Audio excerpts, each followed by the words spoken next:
अभी देखिए ये क्वेश्चन आंसर है जो हमने सेकंड स्टेंजा है उसके हिंदी अर्थ तो कर लिया था, लेकिन हमने उसका प्रश्न उत्तर का हमने अभ्यास नहीं किया। देखिए, what does the word seed signify.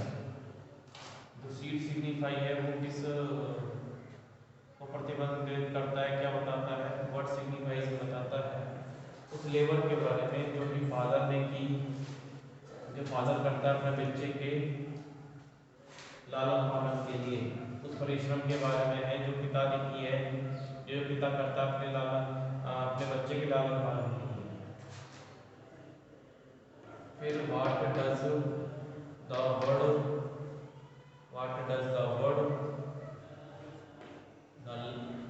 Land stand for. जब यहाँ पर लैंड यानी जमीन का अर्थ किसके लिए है? The word land stand for है एक उस स्थान के लिए, इस विश्वास के स्थान के लिए है विच हैज बीन वांटेड, जो कि चाहा गया था बनाने के लिए फादर के द्वारा उस बच्चे और उसके बीच में।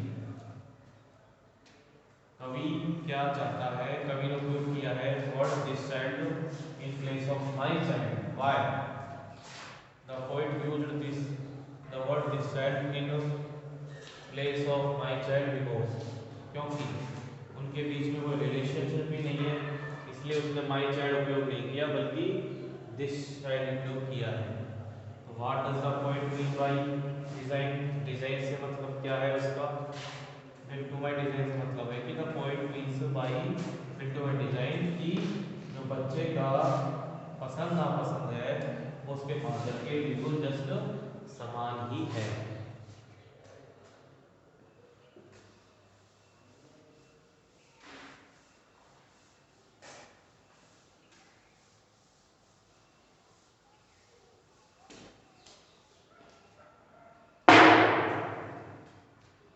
उसके बाद अब देखते हैं third stanza. Silence surrounds us. Silence surrounds us. I would have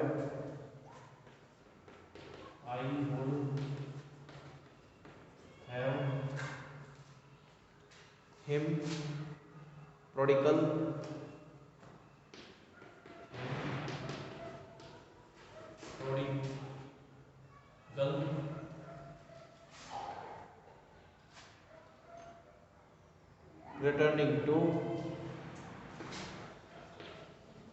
returning to his father's house.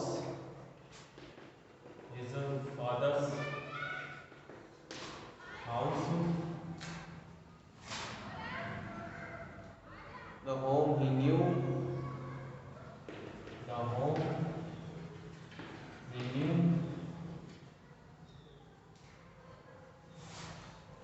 Rather than see him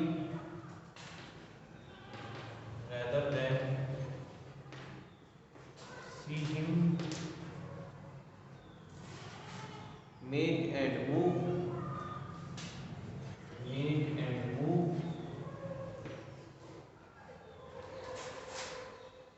his world I would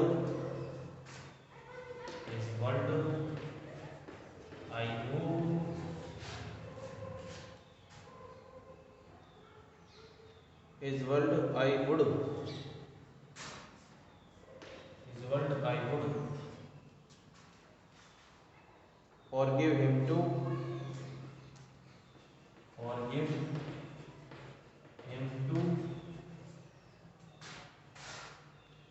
shaping from sorrow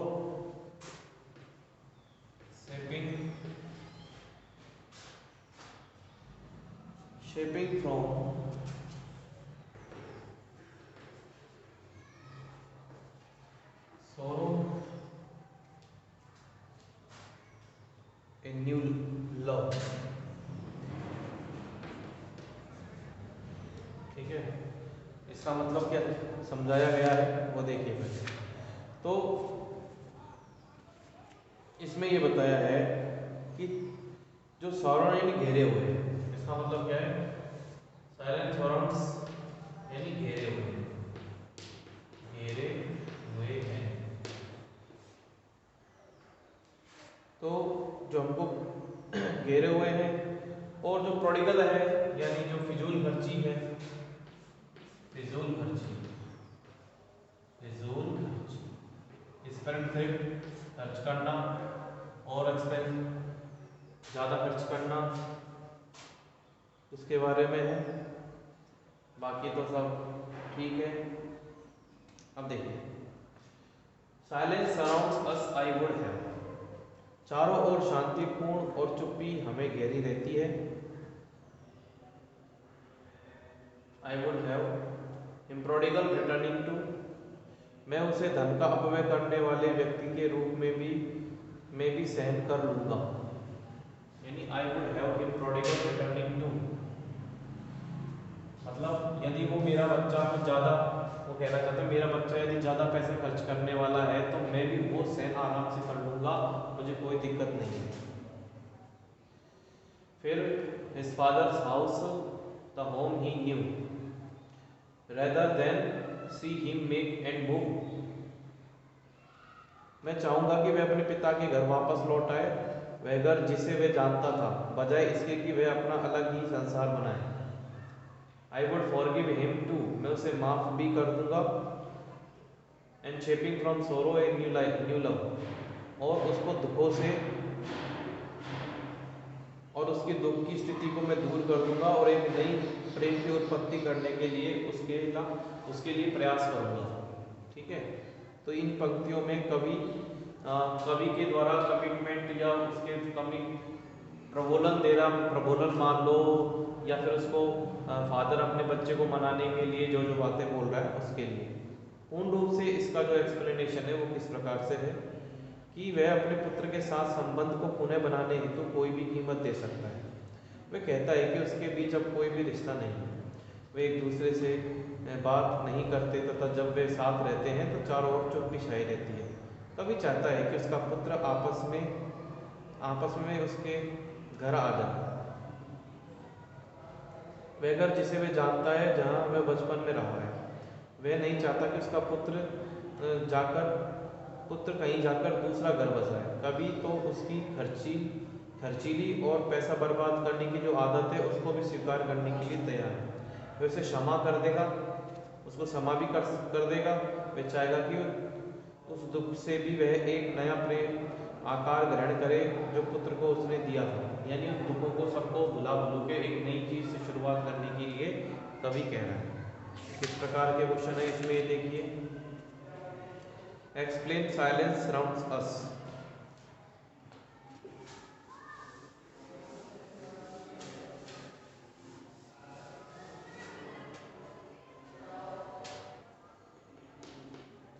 first question है एक्सप्लेन सराउंड्स साइलेंस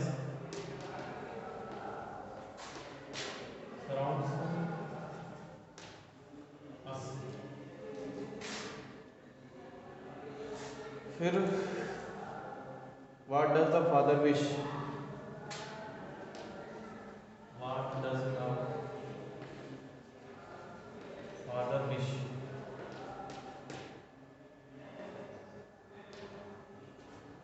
तीसरा what compromise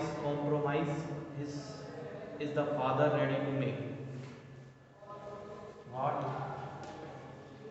compromise is the father ready to make, the father ready to make. और how can the father how can the father shape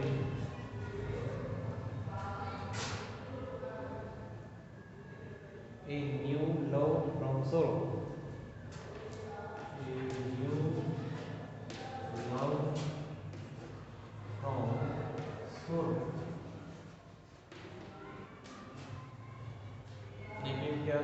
प्रकार से है। पहला कह रहा है समझाओ साइलेंस फ्रॉम, इसका मतलब क्या है। तो इसका मतलब क्या दे रखा है ये देखिए, इसका मतलब ये है कि वे आपस में बातचीत नहीं करते हैं, इस तरह वे चुप रहते हैं।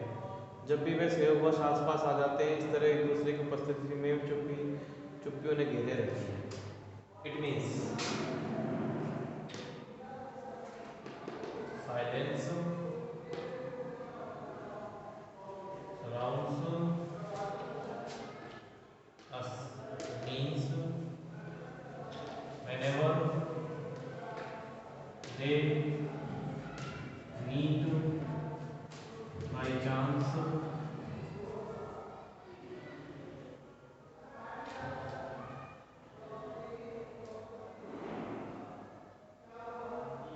by chance they they do not talk, they do not talk to one another,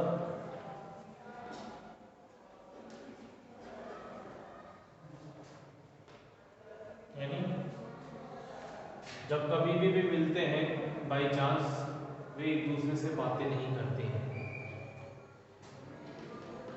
They behave like stranger, वे अजनबियों की तरह व्यवहार करते हैं। इसलिए so the silence is so a silence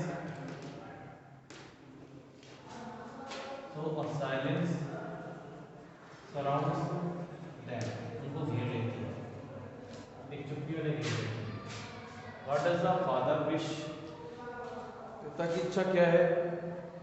पिता चाहता है कि पुत्र उसके घर वापस लौटाए जहां उसने अपना बचपन गुजारा है। The father wish is that his child may come back to home where he spent his childhood.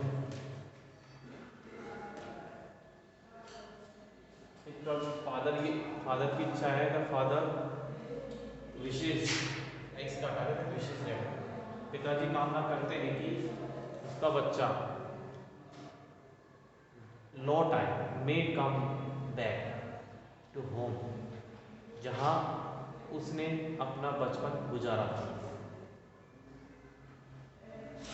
ठीक है। तीसरा प्रश्न है कि किस प्रकार के कॉम्प्रोमाइज करने को तैयार है। पिता पुत्र के सभी दोषों को स्वीकार करने के लिए तैयार है, जिसमें उसकी फिजूल खर्ची की आदत भी शामिल है। The father is ready to accept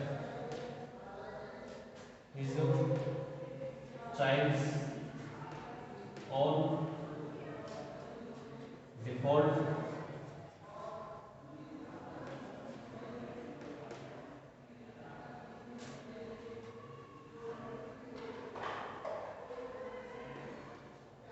even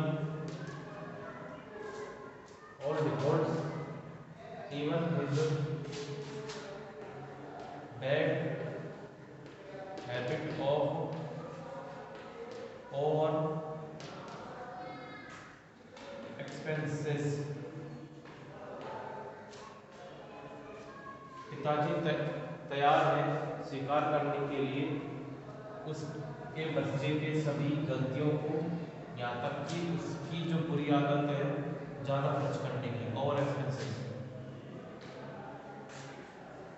कैसे पिता एक नए प्रेम, दुख से नए प्रेम के आकार को ढाल सकता है।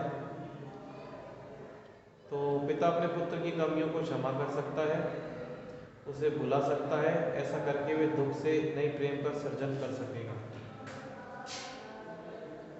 The father can do so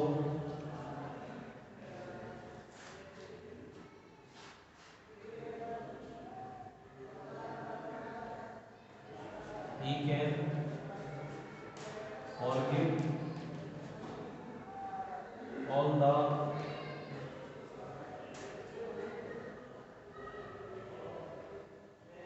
past and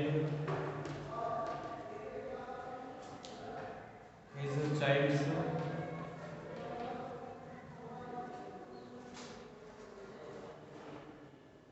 forgive all the past, या फिर forgive all the, इसको यहाँ से दोबारा लिखना पड़ेगा। He can forgive his child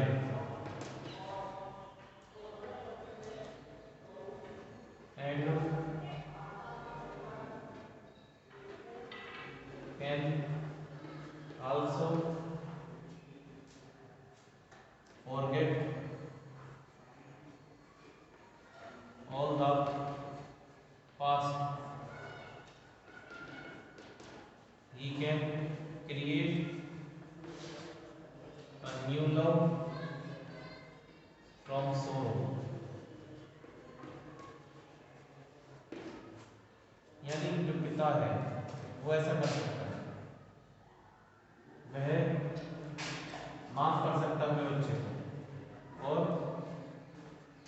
वह भुला भी सकता है सारा भूतकाल।